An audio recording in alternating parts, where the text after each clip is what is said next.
ተከተላ በጎኔ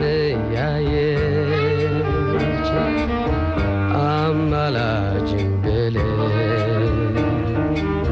ጨክና እምቢ አለች